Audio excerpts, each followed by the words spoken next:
exactly, but we know they were built. The inscriptions talk about this. We have enough evidence. I just interviewed Kara Cooney, who's an Egyptologist. Nice. She went over this. She loves you, by the way, and she wanted me to give you a shout out on this episode. Great. But hi, Kara. Right? But the idea that it's just so almost impossible and we couldn't replicate them today. Well, I said to my brother-in-law, I don't think we would want to put that much money into stacking stones today because we don't. Of course, we could do it if we tried to. It's the effort of tens of thousands of people to do that. That's what it takes. And are we going to employ tens of thousands of people to build a pyramid? I don't think so. We're going to do it a more affordable way in our world. I mean, this idea that we need to do the same thing to prove it is ridiculous. We know that people can move large stones. We've demonstrated how to cut and move large stones using the kind of technology that existed in the Bronze Age. It's really not rocket scientists. It's moving large stones, and people are pretty capable of doing that. I mean, I've had to see people do that on archaeological sites. We excavate out a several ton in marble inscription, and we got to get it out of the trench. And, the local work men and women that do this on a regular basis, they know how to do this. It's just ropes and muscle power. And, they're moving a multi-ton inscription. I couldn't friggin' do it. I wouldn't even know the first bet, but they know how to lever it, and they know how to, get it to shift off its axis, to get it, start walking it out of a trench, and then to pull it up with a series of ropes, some people pushing, some people pulling. You get enough muscle power, you can move several ton stones. I've seen people do this. I always find this funny when people are like, archaeologists don't know this stuff. They're not like stonemasons or something like that. They've never seen how to move large stones. And it's like, how do you think all those large stones you see lying around an archaeological site when you go visit the Giza or the Acropolis in Athens or wherever, you see many ton stones sitting around, usually in stone piles. Those were probably moved in the 19th century, most of them by hand, by people, by a crew of workers using nothing more than muscle power. And I've seen it with my own eyes, people moving several ton large stones. I've even helped out on a rope. I've never been in charge of moving one, but I've helped out on a rope. And so it's just like, this idea that it's something so impossible, just it makes no sense. So we have to move these stones all the time when we encounter one in an archaeological site, and we need to get it out of the way. I don't know how else to put it. That's what we have to do. And so, yeah. Thank you for that. As far as Graham Hancock's position goes, he kind of admitted we don't have any evidence of that advanced civilization now on this episode, though. He goes through an entire Netflix series and written many books making the statement that we have this evidence. I know that because I've seen people who've quoted his book on Twitter. They're showing the references and stuff where he made bold claims. Seems like he's backpedaling. But my question is, what evidence do we have, again, for civilizations around the time they're claiming an advanced one exists? It's just hunter-gatherers? Yeah, at that time, so they're claiming in the Ice Age, all we have is hunter-gatherers. All around the world, we have thousands and thousands of sites. I think I showed the Paleolithic radiocarbon database of Europe, which stretches all the way to Siberia, has something like 13,000 sites in it. And so from the Ice Age, and they're all hunter-gatherer locales. And so it's just, it's we have so much evidence for hunter-gatherers. We have it in the places that he says we're not looking. We have, hunter-gatherer sites in the Amazon from that period. We have hunter-gatherer sites in the Sahara from that period. We have hunter-gatherer sites from the coastlines of that period. And we have hunter-gatherer sites that we found underwater from that period. Time and time again, we have these sites. And so that's what we have. I mean, I tend to think that civilization is a misnomer. We don't really use that term very frequently in archaeology anymore. Mm-hmm. It's just something that too many people have defined in too many ways. So it's become kind of meaningless. And so we've kind of learned that things like agriculture, sedentism, urbanism, working with larger architecture, all these things advance and change, I should say. Advance is even a misnomer, separately in different regions at different times, if you see what I mean. So it's not like there's some sort of complete package. Once they sort of all occur together in the Middle East, in the Southwest Asia, then they move with people as a package that we call the Neolithic package. But, the development of each of those different technologies and phenomena in Southwest Asia sort of happens independently. Same thing in Mesoamerica, South America, East Asia. etc. And so, in different areas of domestication and sedentism and urbanism and, different ways of working in stone. And so, this idea of civilization, that's why we see it as a misnomer. Too often what we do is what people in the past did, archaeologists and scholars, is they drew this line between civilization and primitive savages. And, that idea, it's not how we think of hunter-gatherers either. What we've learned is that hunter-gatherers are actually fairly complex. They're doing some quite amazing things to survive and thrive in tough landscapes and sometimes not in tough landscapes. And when they are surviving and thriving, at times they're building fantastic large monuments like at Gobekli Tepe. And so, we see hunter-gatherers have this kind of know-how. And so there's no reason to assume that, they're not civilized, if you see what I mean. Yeah. That's what I was going to ask you about Gobekli Tepe, as it really was a shocker as people started discovering when this structure was made. The question I have is, do we have anything that goes way further back that is stone monuments of some sort, or at least resembling this kind of building structure from hunter-gatherers?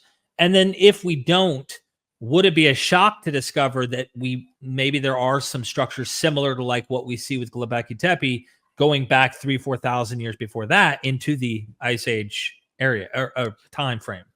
Yeah. So, well, first off, with Gobekli Tepe, it's actually less of a shock than, I don't know, that's everybody on YouTube makes it out to be. Yeah, we do. I actually wonder if this comes from Graham Hancock treating it so magnanimously. I mean, a little bit from the excavators, they trumpeted it, and it was an amazing find. I'm not trying to say that it's not a super cool site, but what it has is monumental architecture, and we'd already discovered monumental architecture from the same time period nearby. So, you have Tel Es Sultan Jericho, also known as Jericho. Kathleen Kenyon excavated that in the 1960s from the exact same time period as Gobekli Tepe. There we actually have agriculturalists, sedentary people, unlike Gobekli Tepe where there's hunter-gatherers. And there's monumental architecture. It's a different kind of style, but they have an enormous tower there and parts of the wall and stuff like that are, extremely monumental. And just as large and impressive as Gobekli Tepe.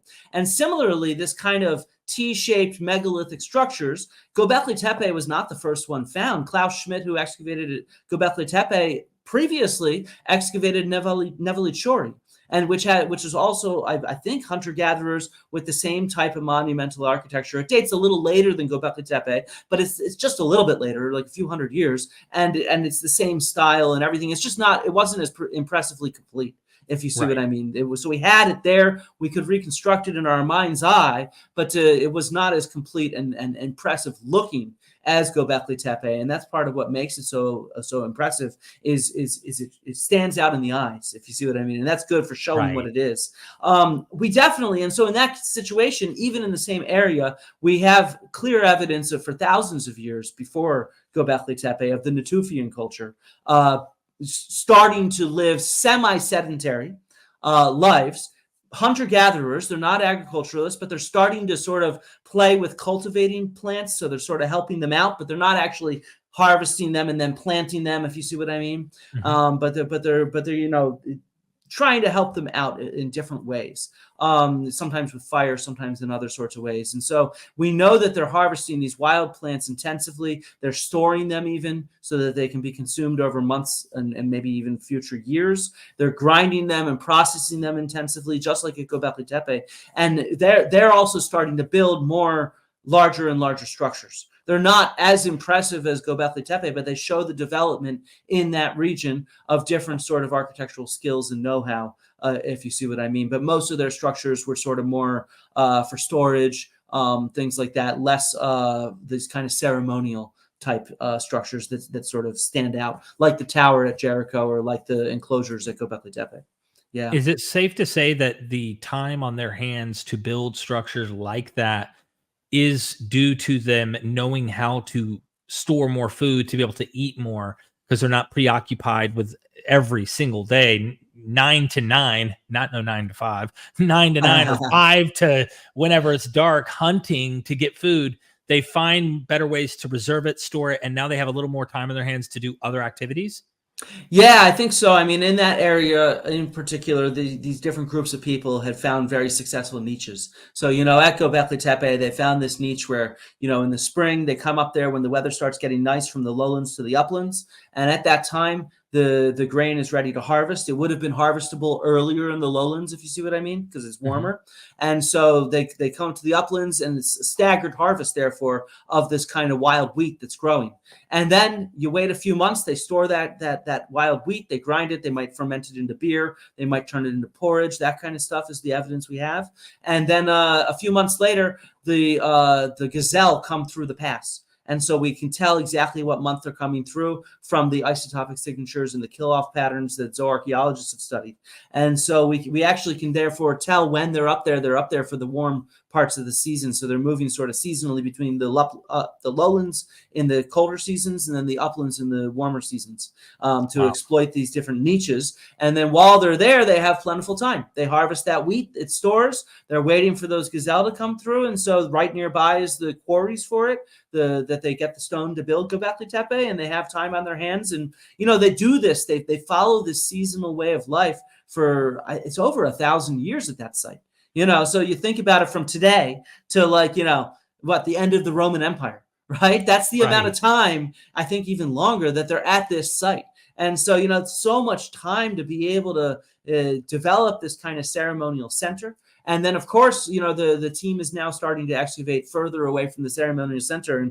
And Graham says, oh, my God, the older buildings are nicer than the next buildings. And it's like, that's because this is the ceremonial center. And then the other buildings are just where they're living and where they're grinding their grain and storing their grain. And, of course, you go to any city and you have a ceremonial center that's built, like in Washington, D.C. in the 19th century. And then you have other areas built in the 20th century that aren't as grand as what we built in the 19th century. And that doesn't mean our technology is more inferior. It's because that's when that ceremonial center was constructed and they maintained it, if you see what I mean. There was no reason to update it.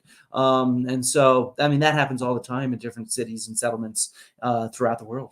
That's exactly what I was going to mention, because I know there are friends of mine who are into this alternative stuff who think that look at the stones under civilizations that come later, massive stones.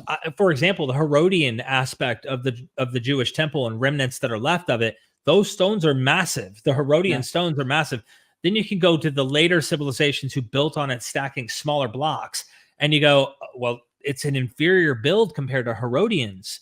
And it's actually the opposite, probably. You look at sort of cultures and technology over time. We've always gone from sort of larger things to smaller, more modular things. And you can see that today we're building with concrete, right? Where it's become dust that we can manipulate however you want.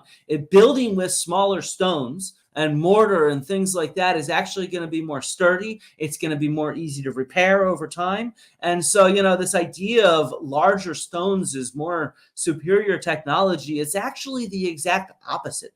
Everywhere you look, it goes from kind of larger stones to smaller stones, because smaller stones are more efficient and more repairable, and they're more sturdy, And so this misnomer that, I don't know, these people sell as if large stones somehow means superior technology, and I just don't get it. If everywhere you look, it's the exact opposite. I know in Egypt, according to Dr. Cooney, in Egypt, the initial dynasties are building these magnificent pyramids, and then the argument they'll usually make is, look at these raunchy little half-ass pyramids that come later. They must have lost this secret technology again, right? This kind of argumentation. And she's like, it's her opinion, and I suspect other Egyptologists who say, actually what's going on is they already have their dynasty established. Here's this massive ass, constructions. We don't need to compete with that. We'll make our own little, here's my little pyramid that represents me and my kingdom. But these are already magnificently done. We don't need to keep making this kind of structure. It's already happened. And how much money, time, and energy that went into that, it almost became a way to, this symbolizes my dynasty and my ruling as well, even though they were initially used for initial pharaohs.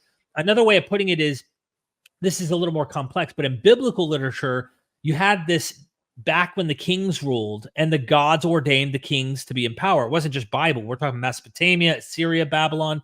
The gods gave the kings the rights, and it was always like, this is God given to the kings. Later, when there were no more kings in the Judean regions, the scribes take that authority that was once a kingly thing and attribute it to themselves. Well, in ancient Egypt, you could say later kings, later pharaohs are just taking the earlier clout that comes from these massive structures and applying it to themselves and saying, do I really need to go and build that again? I mean, it's already there. You know what I mean? And look, styles and attitudes change. You could look at the development of phones over time, and they're initially these massive fucking things, and then eventually they become smaller and smaller. Then we get the touch screen, and now they become bigger again because there's, it's style and fads. You can see this with cars. There's the big cars, but then you get a sports car, and it's a tiny little thing.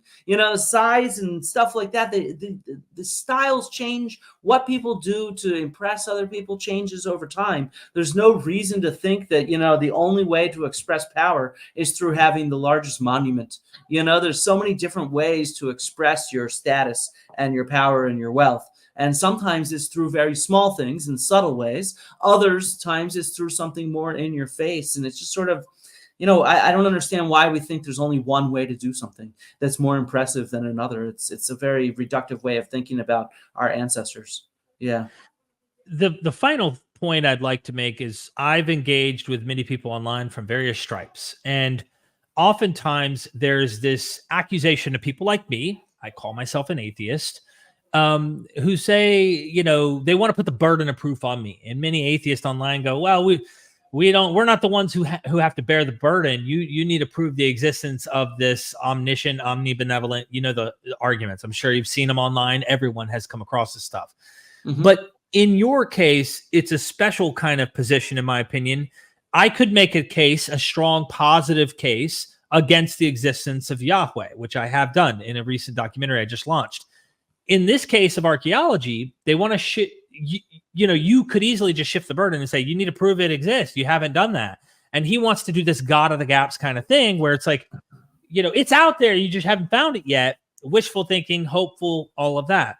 Is there evidence in your mind that isn't just shifting it back to them for them to carry the burden, but you think is definitive evidence that proves the case that we don't have these advanced civilizations? I thought you mentioned something about ships being in the water, things that would prove. Yeah, there's a range of things. I mean, look, so I didn't really treat this as a debate. I taught it more as a classroom. Largest classroom I could ever have, right? I'm there. I get a chance to actually teach what I do. And so that was my real goal. It wasn't even, the idea of having to disprove his ideas, which, are never published in a sort of scientific way. So there's no reason to critique them in that kind of way. As I mentioned, I mean, look, he's very honest about being biased. He even has this blog on his website saying he thinks of himself as an attorney, a lawyer, with his client being this lost civilization.